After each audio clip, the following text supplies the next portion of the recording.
कानपुर में डीएसपी ऋषिकांत शुक्ला पर हुई कार्रवाई से पुलिस विभाग में हड़कंप मच गया है। यह अधिकारी करीब 10 साल तक कानपुर में तैनात रहा। जब जांच शुरू हुई तो भ्रष्टाचार, धमकी और सांठगांठ से जुड़ी कई बड़ी बातें सामने आई। एसआईटी की जांच में अब तक करीब 100 करोड़ रुपए की संपत्ति का पता चला है, जो उसकी सैलरी से कई गुना ज्यादा है। जांच के बाद कागज बताते हैं कि ऋषिकांत शुक्ला ने कानपुर से लेकर लखनऊ तक एक बड़ा नेटवर्क बना रखा था, जिसमें बिल्डर, व्यापारी, अपराधी और नेता सभी जुड़े हुए थे। कानपुर में तैनाती के दौरान डीएसपी ऋषिकांत शुक्ला ने खुद को एनकाउंटर स्पेशलिस्ट के रूप में मशहूर कर लिया था। यही छवि बाद में उसके लिए कमाई का जरिया बन गई। पीड़ितों के मुताबिक शुक्ला अक्सर लोगों को एनकाउंटर में उड़वा दूंगा जैसी धमकी देकर डराता था। इस डर का फायदा उठाकर वह लोगों से जमीन और संपत्ति अपने नाम करवाता था। जांच अधिकारियों ने बताया कि शुक्ला फर्जी मुकदमे तैयार करवाता था, फिर उन्हीं मामलों को सुलझाने के नाम पर करोड़ों रुपए वसूलता था।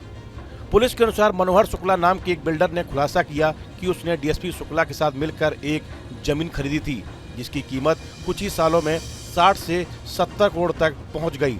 जब मनोहर ने अपने हिस्से की रकम चाही तो ऋषिकांत ने पहले उसे 7 करोड़ रुपए देने का प्रस्ताव दिया, लेकिन बाद में पिस्तौल दिखाकर एनकाउंटर की धमकी देते हुए साफ कहा कि अब कुछ नहीं मिलेगा।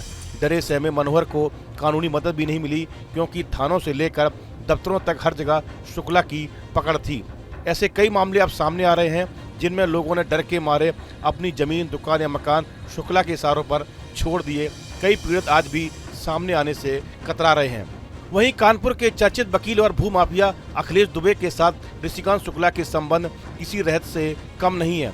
पुलिस सूत्रों का कहना है कि दुबे और शुक्ला के बीच वर्षों से आपसी लाभ का रिश्ता था। दुबे अपने प्रभाव और लॉ नेटवर्क से लोगों को फंसाता, जबकि शुक्ला पुलिसिया ताकत से उन फर्जी मामलों को कानूनी जामा पहनाता था। एसआईटी की रिपोर्ट में दर्ज है कि दोनों ने मिलकर कई निर्दोष लोगों को झूठे मुकदमे में फंसाया, खासकर जमीन विवादों में। वहीं कई केसों में देखा गया है कि जिन पर रेप या रंगदारी जैसे मुकदमे दर्ज हुए, उनके नाम पर वही जमीन बाद में शुक्ला या दुबे की कंपनी के नाम ट्रांसफर हो गई। दरअसल शुक्ला की तैनाती वाले थानों में दुबे का खासा दखल था। जांच में खुलासा हुआ कि अखिलेश दुबे की कंपनी में शुक्ला की पत्नी प्रभा शुक्ला बतौर पार्टनर दर्ज हैं।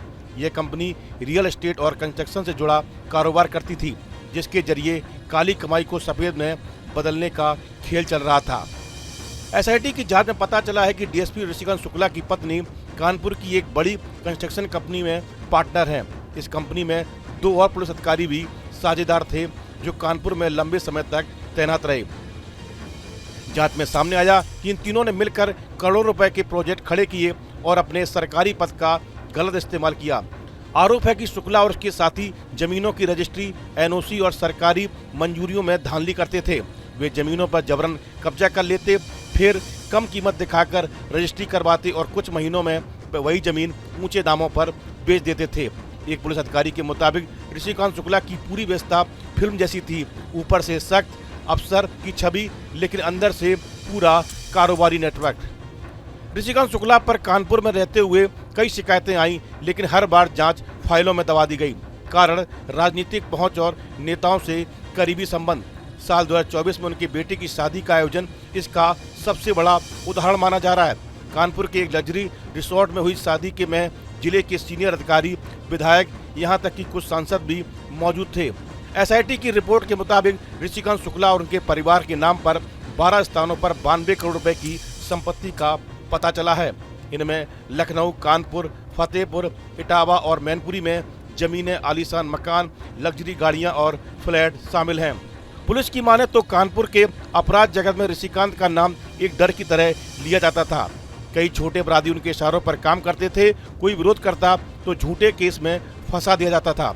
इसी डर की वजह से शहर के कई बिल्डर, कारोबारी और भूमाफिया शुक्ला के नेटवर्क से बाहर नहीं निकल पाए। इस वीडियो में फिलहाल इतना ही। आप बने रहिए न्यूज नेशन के डिजिटल प्लेटफॉर्म के साथ। जहां भक्ति है हर शब्द में, कथाओं में छिपे हैं दिव्य रहस्य और ज्योतिष देता है जीवन को दिशा। धर्म से जुड़ी हर बातों को जानने के लिए हमारे चैनल स्तुति को सब्सक्राइब करें। चैनल पर जाने के लिए इस लिंक पर क्लिक करें।